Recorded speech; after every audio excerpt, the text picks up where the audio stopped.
Hello, everybody. Welcome to Akah and Claire Pod. Woo! We're excited to be here. We've been married for 4 years and we've been together for 7 or 9. This number keeps fluctuating. Is it not 9? I think it's 9. Yeah. So we have been doing vlogging. We've been creating content as lovers, as married couples, forever. And, we just felt like we needed to share our stories with the world. So if this is the first time you're listening to us or watching us, you're welcome. People love us and we love the content we create because we feel like it helps people basically do better and know better in relationships. One of the things that we know how to do well is be honest, and we like to be authentic to ourselves, our true stories. We don't make things up. But yeah, welcome to Akah and Claire Pod. If you're watching on YouTube, you're literally watching the short version. It's 20 minutes, but you can go on our podcast, Spotify, Apple. You can listen to the entire thing. We started this because we felt like people love to see us when we are truly at our most vulnerable, and our best is when we're talking together and we're honest with each other. We're being authentic. I almost called it the eavesdropper show. Wow. Because they're going to be eavesdropping on us talking. Okay. Yeah, we need to find a space where we can talk, we can share, we can be truthful to each other, and you guys listen to how that plans out or plays out. Okay, so this particular topic we're going to be sharing, we haven't premeditated anything, so it's not scripted as usual. It's just us banting. And so I hope, wow, Akah. I'm sorry.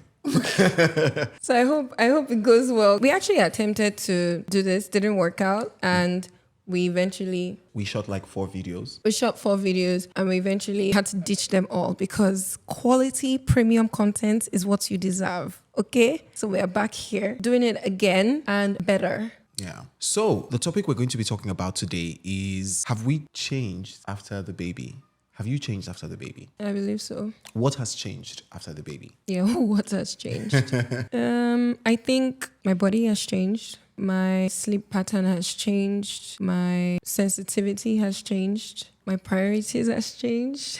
Yeah, that's what I can think of right now. I think for me, I think most of my future plans financially have been heightened. So like I usually would say, okay, we can plan for future, but I can stall. But now like I'm more anxious about the future. Anxious, financially. Why? But I wouldn't say anxious as the bad kind of anxious. But basically now I'm just literally like, we have to have this because I'm already thinking of like Gabby's school fund, or Gabby has to have like money when she's grown, when we can give her, so we're making plans towards that. Also thinking about old age for both of us, like we have to be okay.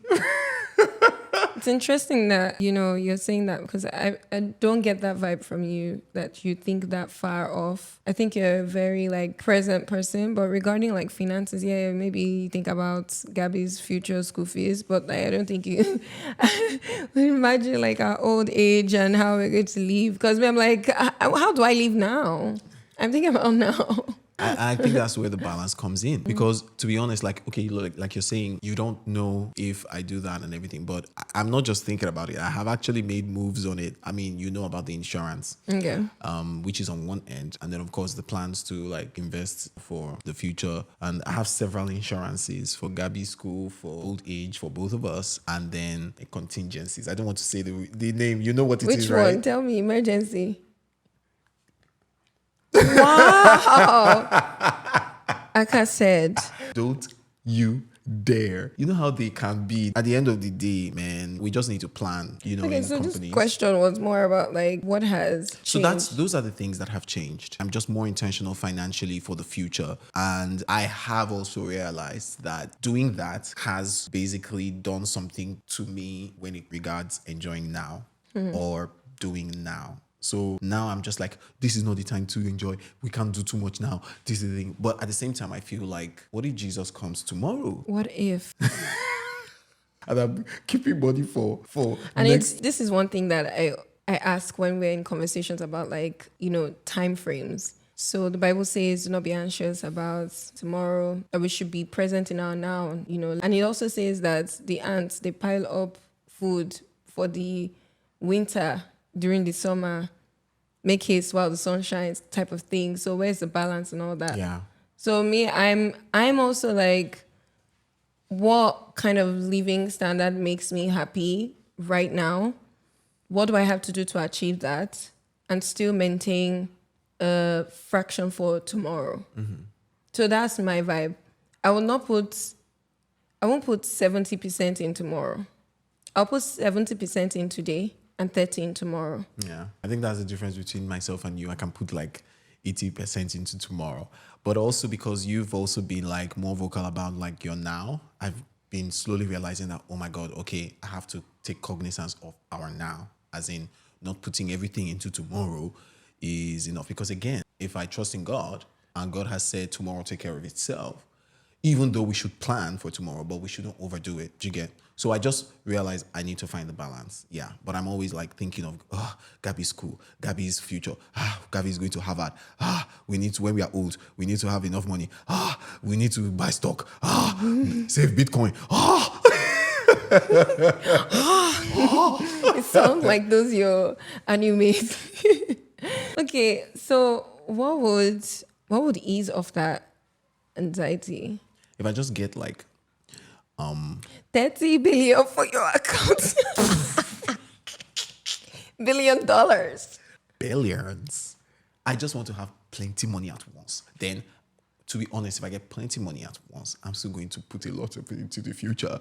But at least I can be able to take a chunk and still do a now thing that will make everybody calm down. So this is a mindset thing. I mean, from the conversations we're having in church about mindsets, this is a mindset thing. And interestingly, in the women's group, like we're talking about anxiety and, how do we get a grip on our thoughts and the things that seem very like mundane when we're thinking about it, like you said, get this insurance, get that one. It's just like mundane, like I suppose now maybe man, but when does it really become like a thought that diminishes your ability to live in abundance? And how do you get a grip on that? Because whether we like it or not, it affects our marriage and the way that we relate with each other. So if I'm thinking, I'm going to spend so much time with you, let's go to the hotel and spend the night, or let's go to this place, let's travel. You're like, You better go and buy elk. I'm like, oh, babe, let's just relax and have like, breaded prawns. You're like, you say prawns? Prawns? Yeah, that's a thought that we should consider. And like I said, I'm already considering things. I'm already re-strategizing, replanning. And I think I've done enough. Like, I've not reached my goal for like the future saving, but I think I've done enough to say, okay, I can do some now things. So I'm just like waiting for a chunk of, money for us to do something that will make everybody happy. But I think that, living in abundance is one thing and planning for the future is another. Is it though? Is it though? Why are you doing like that now? Why you do your face like that? No, because I'm enjoying this conversation. I'm enjoying it. It's giving, therapist vibes. I'm seeing and hearing some things from you that we don't talk about in our normal lives. Like what? So, like you're releasing some gems, Big. Yeah, abundance and continue. So I think that definitely I got into a little bit of that trap where I began to get over anxious or feel like, my future is solely based on how I treat it from my now. So it now became about what I do now or what I do now for us, and I started fearing almost, I wouldn't say fear, but you know how the enemy can just slide in that almost and it tweaks a bit of your alignment. You're not fully misaligned, but you're just a bit. And so in your mind, because he knows that if he takes it to full, you will clock that, no, I'm not meant to be. But that's that almost, and that almost is very dangerous because it's a hard thing and it just slips in there. And it was in one Sunday service, I just realized that all more, I need to start recalibrating my mind, I guess so, with everything you've been saying, like it makes me wonder whether you're carrying on this burden alone. So when you say, oh, I have done this, I have done this, there's a lot of I in a lot of things that you've said. Is there a way that, you could ease out this I to make it a we? And because I'm not a dullard, to involve me in the process such that, you're not feeling like you're carrying this weight alone. Yeah. And if you ask me, babes, we need to make this still boils down to the reason why we need to have more conversations about our future goals together. To say, okay, our target is $50,000 million. That's not a number. But if we said that was the target and both of us say, okay, this is what you contribute, this is what I contribute, this is what we need to team up. And so everybody, we grind, we get this done. As opposed to not having any number and whatever enters the bucket, we carry it before, that kind of thing. And so you now carry all the weight of, okay, maybe in your head, you're thinking a certain number and obviously the income that is coming is not reaching enough. So we're not having to inconvenience ourselves in our living standard. So my question is, what can we do to ease off this burden on you? Because I don't want a husband who is thinking work and, oh, I am doing this all. I get that you're the man of the house, the breadwinner. I'm going to allow you to please be that. I don't want to be carrying breadwinner with you. But how can I contribute and support you and ease off that burden? Because I want us to still live like we're teenagers. When I think about our love life, I'm thinking us running by the beach, Gabby somewhere in the world with our grandma, grandpa, but us still like living our best lives together. Very important what you said about like, thank you for thinking about it that way, where you're like, how can I come in? Like, it's a lot of eyes. So maybe you're carrying burdens that, and it makes sense, So, but in my head, like when I say I, it's just basically like an action. But because it's still for us, like I'm still doing it, like, and I'm still thinking that my I is our we. So it's just basically how you give Gabby a bath. When you're saying, oh, I gave Gabby a bath, you can't say we gave Gabby a bath, but it's a we because we are both her parents. We've created an enabling environment for her to have a bathroom and for there's lights. I paid for Jen to put on the light and paid for the light bill. So you could give her She a doesn't bath. need lights to have a bath though, but yeah, I get you. So in the grand scheme of things, we did it, but that particular activity was basically you. So it's the same thing. In my my heart of heart, it's a we because we're doing it together. It's our, like whatever money I spend is because you allowed it or you gave room for it or, I don't see money as my own, I can put anything in your name, to be honest. Like, I don't even care because I know you, I trust you.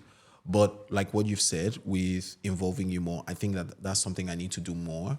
I need to involve you more because I don't do it enough. I just give you like broad strokes, but I think the goal should be carrying you because I think that that's also one of the things that will make you feel secure no matter what I do. Even if you have $10 billion in the account and I show you, you may not feel secure until you are fully aware of information in the process. And I clocked that when I heard a YouTube video of a couple. And I was just like, oh, even if there's no money in the account, if a woman is carried along in the process, she feels secure. I couldn't get it. I was just like, I thought security is when you know there's plenty money. No, but we've had this conversation so many times. But hearing it from another woman, an older woman, I'm like, okay. It's the process. It's the communication in betweens. It's the, there's money, now we can do this. Oh, there's no money, let's hold on. She just feels like she's inside, she's there, she's doing it. So she's cool, she understands. Yeah. But when she doesn't understand, even though she knows, but she doesn't understand, she doesn't feel secure. Ooh. So I think that's the point. You need to understand. And secondly, I saw another, video post where, the husband and wife said the father, the man, takes care of the needs of the home. So he takes care of all the needs, the bills that need to be paid, the house bill, light bill, school fees. The wife takes care of all the wants. We want to go for, we want to buy Versace, the wife. We want to go for travel, the wife. The father just takes care of the needs, clothing, school fees. That's the major things. But those basics. wants, she handles. And I'm just like, you know what? Maybe till we get to rebalance again, maybe that's something we could look into. Get money, let's travel. Totally. Just be like, baby, we're leaving next week. 2 years. Surprise destination. See, I'll ball out. I'm never gonna lie. Are you serious? But I have to still disconnect from my future because I'm just like, do you know? Because in my mind, I will still think about what I'm we really can do with that feeling it money. too. I'm feeling it. I'll still be thinking of, should we create house fund since there is money now? No, I think so. Remember the times where we even talked about every time you said, "Oh, babe, we have this in this account," and I'm like, "My guy, no, we need to sit down and actually." I think creating a routine where we actively discuss our finances, not just even putting me in the process of, "Oh, this is what we have," or this. No, I want to know how we get it. I want to know how it's distributed. I want to be part of that process. I want to know when and the periods, because we're looking for periodical income and the kind of life we live, the kind of work we do. It's not like a 9 to 5 exactly. It's not structured. So I'm thinking like these things are important to me, and it's great that we can move forward. Oh, by the way, we've actually attempted our first family meeting. Actually, the second family meeting. The two have been Disastrous. a disaster, but I read the video, it's supposed to happen until we kind of like get, all the foggy cobwebs in our conversations, get all those things dusted out, because for a long time we haven't really like sat to have conversations about the important things in our marriage. Yeah. So I think it's definitely important for people to try and figure out how to have a family meeting. Because I've always known the trick to having a marriage, having the understanding how the marriage works, basically, because I realized that when I heard marriage is the first institution God created, for years I was like, yeah. But one day just clocked institution. What is an institution? It's a company. It's a corporate organization. And when he says man is the husband, it's basically MD. You're just the one heading the ship. Just like the same way an MD will head the company in a company. But yeah, that just hit me like, ooh, okay, I see, So outside of marriage, man and woman are equal. In marriage, MD is the head. Not that you're not equal. You're colleagues in your office with your MD, but MD gets to make the final decision on most of the. Oh yes, he can listen to somebody and say, you know what, we're going with your way. One day I was just like, oh, I see, because I was just like, planning things in marriage is long, so randy. Randy. But, yeah, that was how I felt like, it should be like everything just flowing, just like Spontaneous. Wow. Spontaneity drives me crazy. Spontaneity drives you crazy. Oh my God. But then it makes sense now that in a company you should have meetings.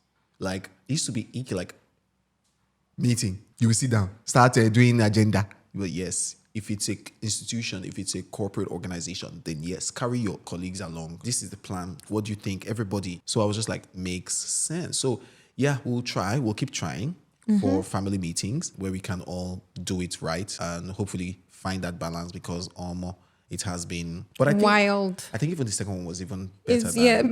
Better than the first. Was it? Yeah, I think so. We got more in. Yeah, we got more in. I think the more we do it, the better. I think we'll probably get a rhythm by the 6th meeting. Hopefully. You said that hopefully. I'm always optimistic. So 3rd, 4th. Oh, really? I feel like it's still a lot bottled up, Still need to let it all out. You can go and let it all out with Jesus. Let all your flaps hang in with Jesus. Let it go. Let it go. Not with me. So, how do you think parenting has affected finance for you?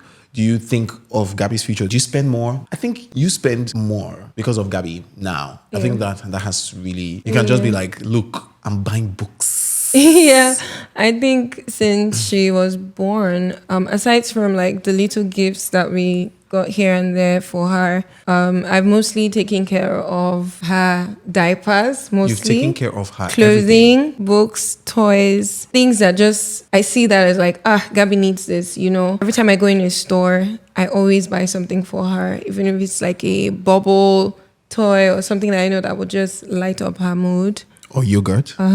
Yogurt. Having a baby is expensive, but it's never been a burden to me.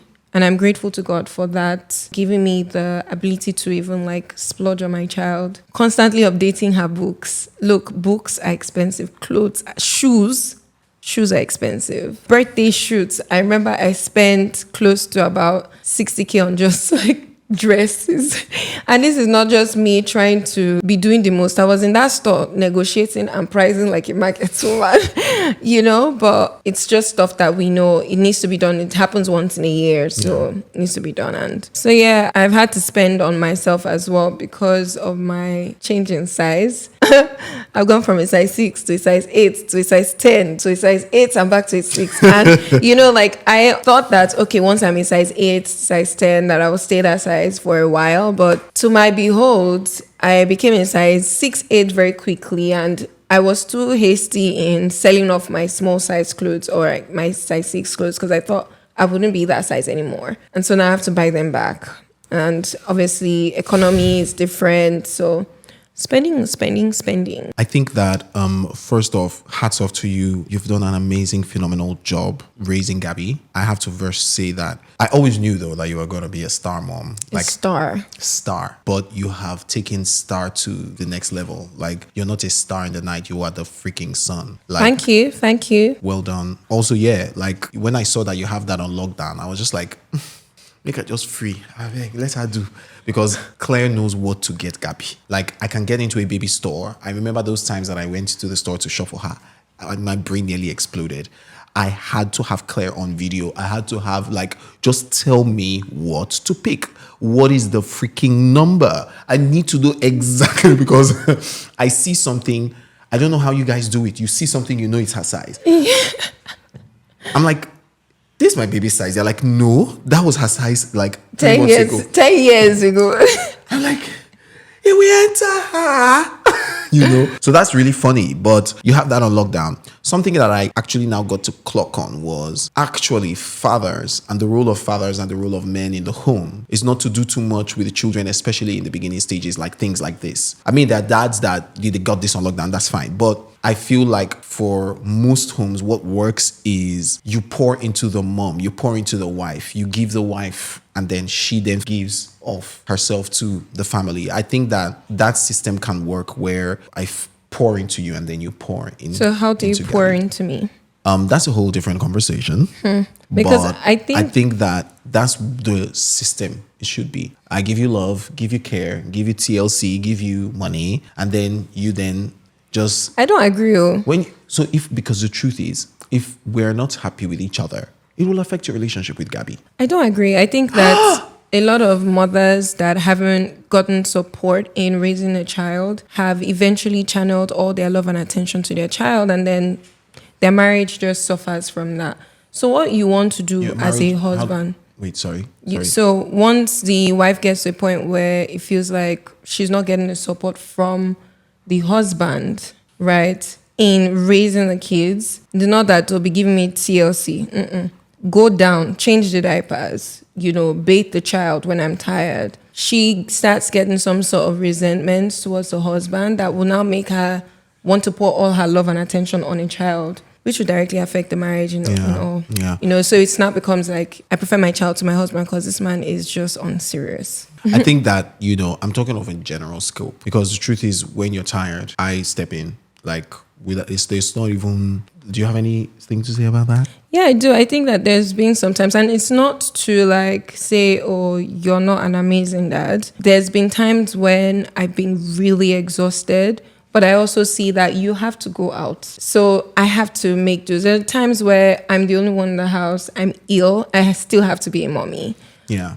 I saw a video on social media of a mommy that was sleeping on a couch and was about rolling off the couch, and then the toddler came and tried to push the mom back on. I watched it and I was almost being very judgmental, like what kind of mommy would be leaving the child to be taking care of her in that scenario.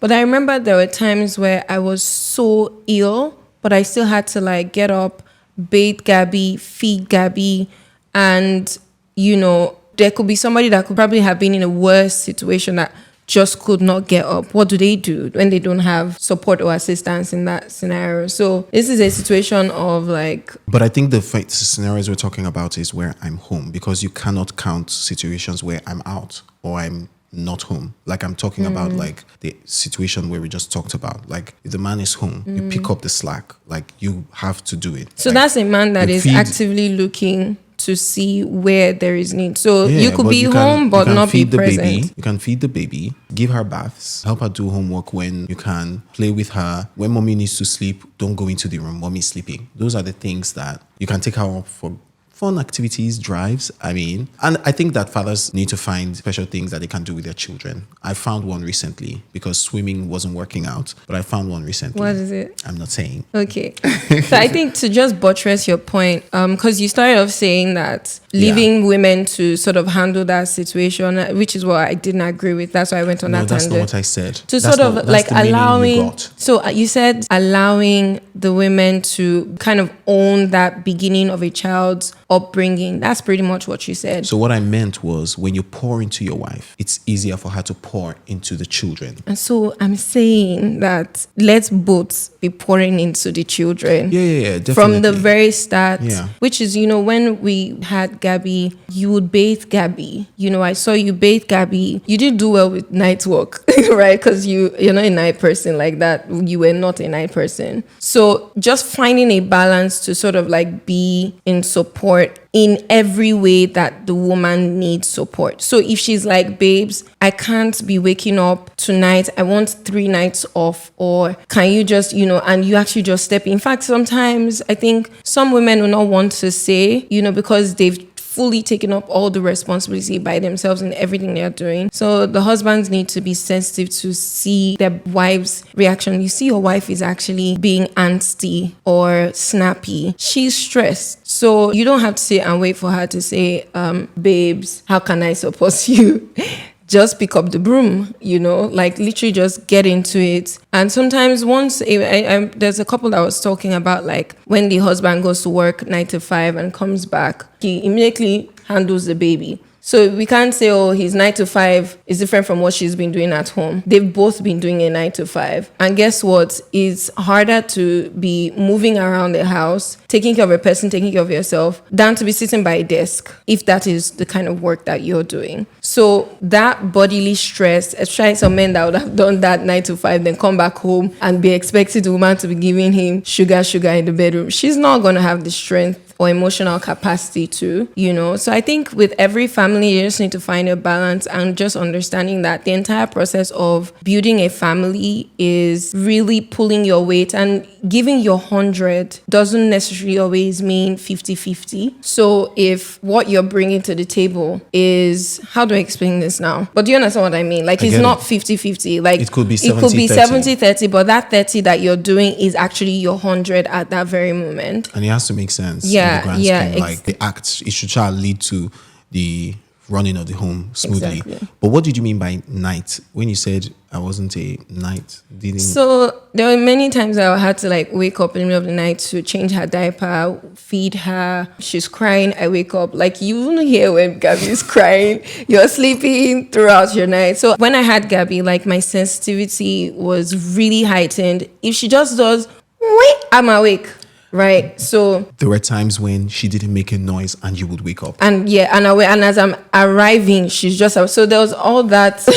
I'm telling you, because I would notice that food is every 4 hours at a certain time, and my body clock just wakes up at those hours to check and make sure that she gets the food. If she refuses the food, fine, but I've woken up. And then even when she grew up to become like a 1-year-old, 6 o'clock was the time that I was still sort of like wake up. Even now, once Gabby opens the door to come and say good morning, I already wake up. Good morning, Gabby. Right? So I don't wait for her to, I don't know, I'm just different. It's just our body is different. And I wouldn't necessarily have been this way where, I remember there was a time I was always having headaches because of the way I used to wake up very quickly. I wouldn't necessarily have been that way if you were like me, like if we could ease off that. I don't think this has anything to do with me. That's how you were before you Really? entered. That's how you've always been. I would have loved For to. years I don't know. before I just think marriage. like I would have loved to really have nights off when I had Gabby, like just completely, like that I would be able to sleep through the night and not worry. But it's not possible for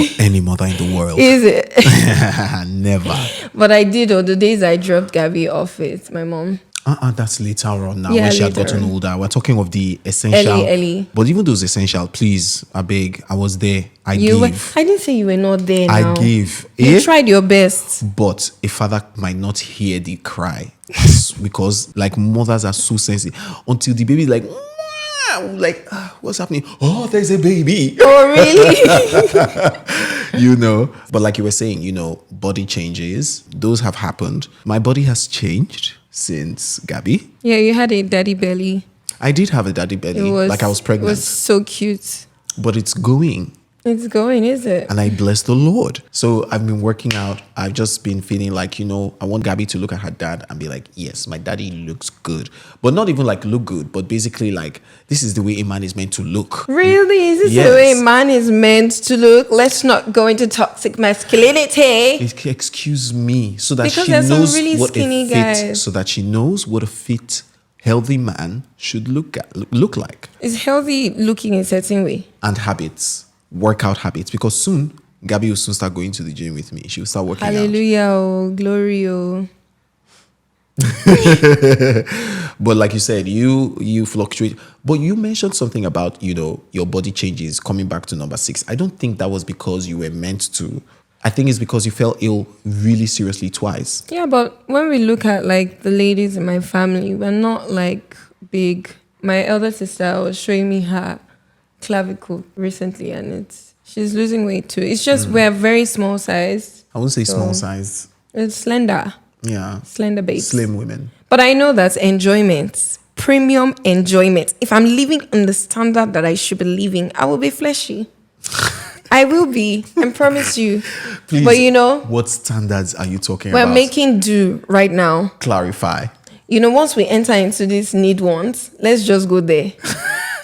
Claire. You handle the needs, I handle the wants. We haven't made a decision yet. At the end of the day, I think having a baby changes everybody. It changes us. It changes the dynamics. It's changed our dynamic, even our work dynamic. For a while, I stopped taking work for the first 3 months of when Gabby was born. You also had to find that rhythm of getting back into work with Gabby and making things work. And I think that's why support systems are really, really needed when a baby comes in at first. But now, myself, I can rest more because once I just see that nanny is around, dear nanny, go and give her a bath. I'm not there, But I think that having a child changes your mind, your Yeah. spirit, your body. I pray more because of Gabby. I pray for her like with my whole soul, with my whole heart. And to be honest, I'm afraid that sometimes I pray because I don't want the world to get to her. I saw a video where they asked a child molester, why did you molest? What made you choose this particular girl from another girl?